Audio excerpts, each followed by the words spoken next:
The following entry was requested by Patreon patron Andrew M. The database thanks you for your continued support. Warning: the SCP Foundation database is classified. Access by unauthorized personnel is strictly prohibited. Perpetrators will be tracked, located, and detained. Item Number: SCP-2399. Object Class: Cater. Special Containment Procedures. Due to SCP-2399's location and nature, physical means of containment are currently impossible.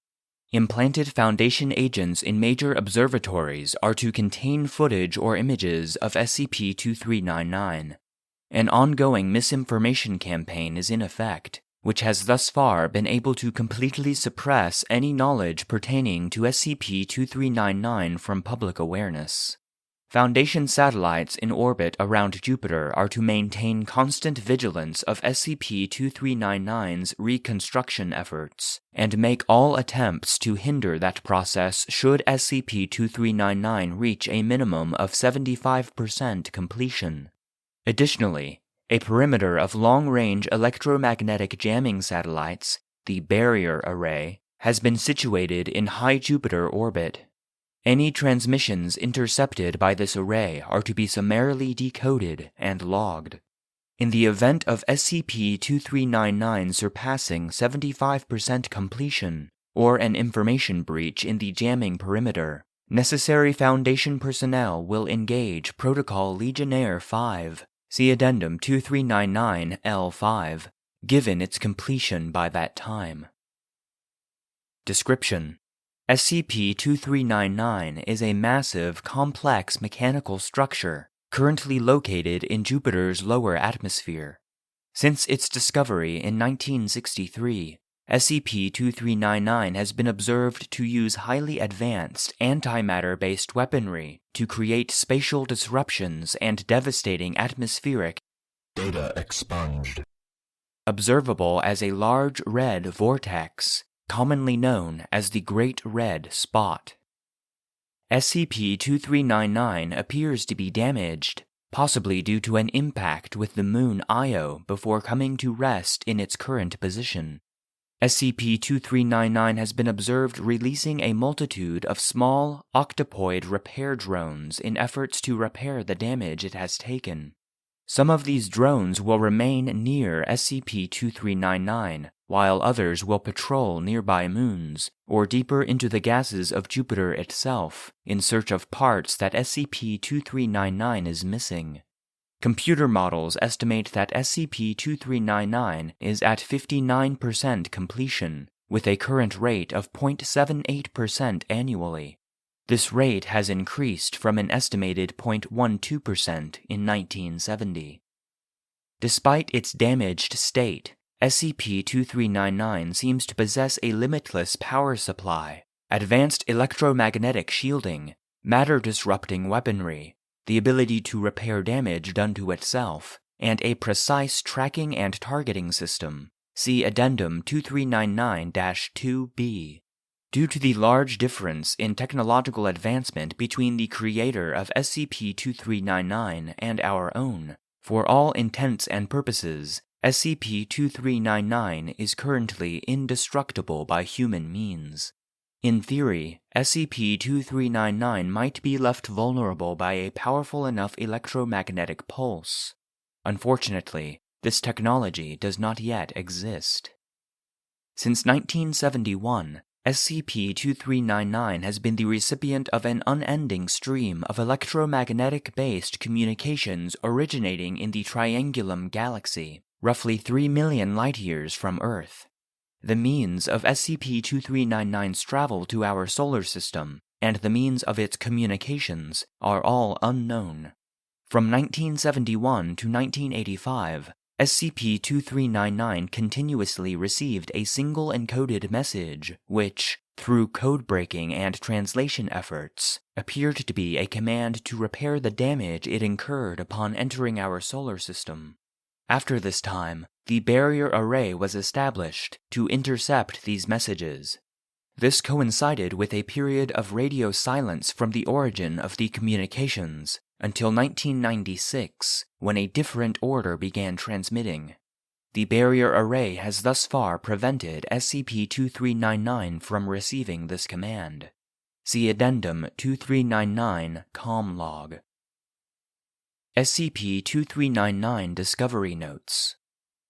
SCP-2399 was originally observed, albeit unknowingly, by Giovanni Cassini in 1665. The following is taken directly from Cassini's journal on the event, translated from Italian to English. October 8, 1665. I have observed something extraordinary in the heavens. Last night, as I gazed through my looking-glass, I saw what appeared to be a star of great luminescence streak through the far reaches of our solar system. I have never recorded an object moving so fast. It had surpassed the outer planets in fewer than 2 hours. As I watched, by my own 2 eyes, I saw it slow as it closed on Jupiter, make a sharp turn, and disappear into the planet itself.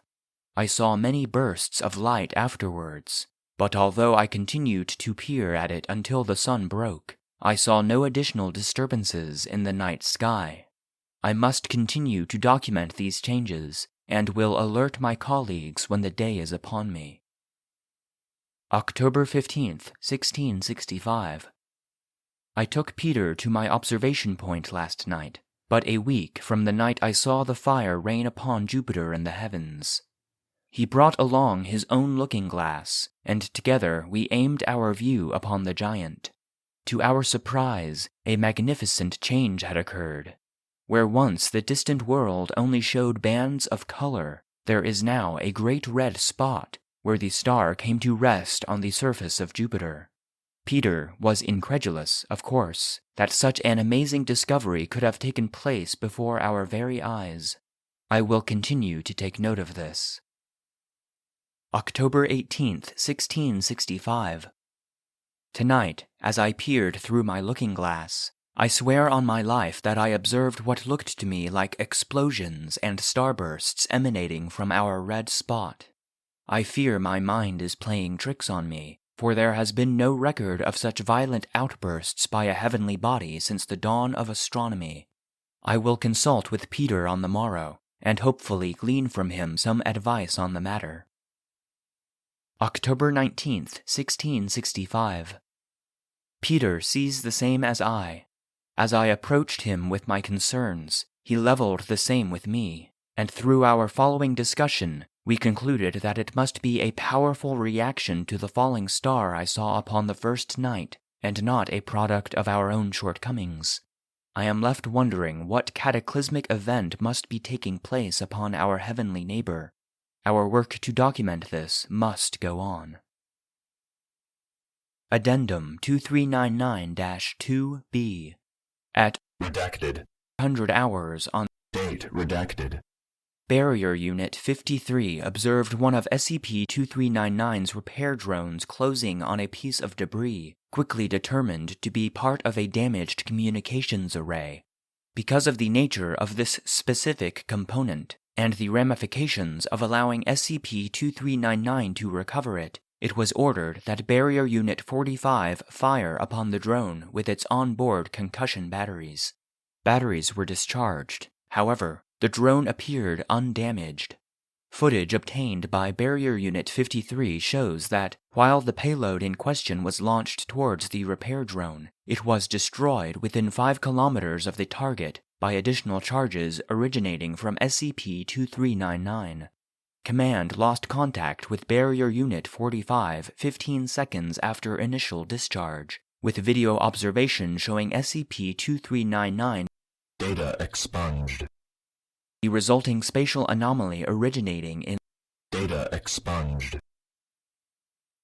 the termination of Barrier Unit 45 by Barrier Units 44, 51, and 55. Under no circumstances are any barrier units to further engage either SCP-2399 or drones released by SCP-2399. Addendum 2399-2C, Project Gigas. After the events of Date redacted.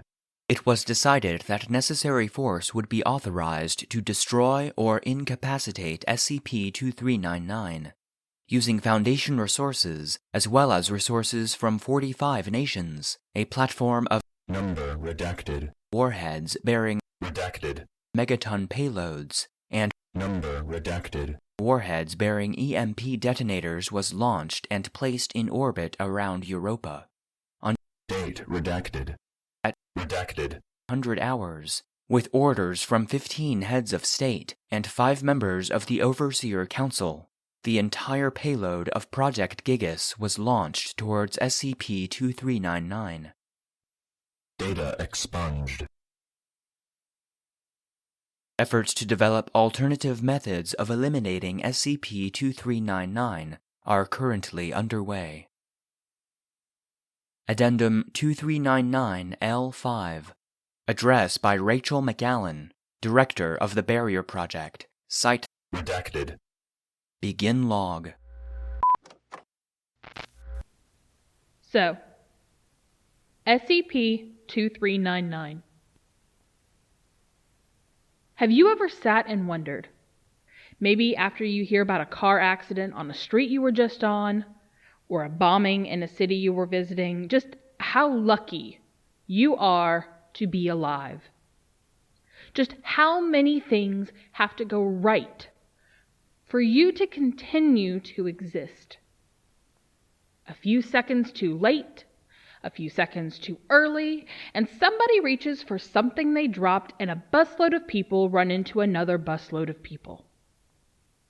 Sometimes this kind of thing does happen, as we've seen far too often. But that's what we're here for. To protect those who can't protect themselves from things they wouldn't even know to protect themselves from. We can't do it all, though. As many things as we've been able to contain, as many things as we've been able to keep under lock that would threaten to destroy us all, still far too many remain that we can't do anything about. Whether they're too big or too fast or too powerful, any of these things could blink and wipe humanity from existence. The fact that they haven't done so yet is just luck. SCP-2399, however, is different. We have little information regarding SCP-2399's motives, origins, and full capabilities. We do not understand how it is capable of communicating over such large distances, or why those who constructed it, if it was in fact constructed, sent it to us in the first place. We do not know what would happen if SCP-2399 is able to fully repair itself, or if part of our array would break down and a message would get through. We do not know this, so we must assume the worst. Judging by what we've seen, were SCP-2399 to have reached Earth, it would have led to our timely destruction. But sometimes humanity gets a little help. Sometimes something steps in the way of the apocalypse. For us, and for SCP-2399, it was Jupiter. As SCP-2399 began to slow on its approach to Earth, Cassini saw what we've been able to ascertain, that SCP-2399 struck Io, was damaged, and was unable to escape the gravitational pull of Jupiter. Its weapons activated as they were intended.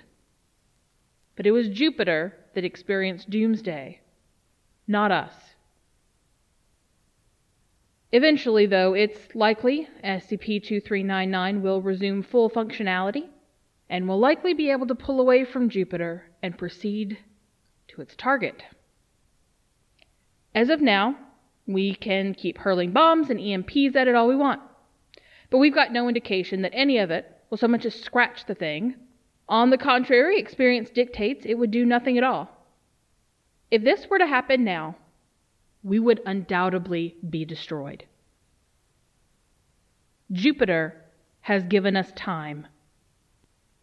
For now, SCP-2399 will remain there, reassembling itself while we devise some way to stop it. Like it or not, we are in an arms race with this thing. Our best guesses give us something like 25 years until it is able to hear past our dampening array. Until then, we must seize the opportunity that has been laid before us. We must use the time we have been given and not let it be wasted. So, we devised Protocol Legionnaire, one gigantic EMP powered by God knows what, followed by a volley of nukes big enough to wipe out our civilization 1,000 times over. A blunt plan, and simple, and likely futile. Our researchers and researchers around the globe have yet to devise even a way to deliver that kind of pulse, let alone a way to power it. There is no indication whatsoever that we will be able to complete Legionnaire on time, or if it will do what is intended once it's complete. But we must try. We must do something. Even if we have to drain our banks and empty our minds, we must try. Not often do we get a chance to see the swerving bus that will end our lives and step out of the way. Jupiter, unknowingly, has offered us that chance. I suggest we take it. End log. Addendum 2399, Com log. The following is a log of the communications sent to SCP-2399 from the Triangulum Galaxy. All messages logged are to be understood as having repeated themselves continuously until either a new message is logged or a logged instance of radio silence. Date redacted. 1971. Unit is damaged. Repair. Date redacted. 1985. Updating orders. Maintain position. Repair. Date redacted. 1985. Period of radio silence. Barrier array is established. Date redacted. 1996. Unit is out of range of target. Proceed to planet number 3 of system. Repair.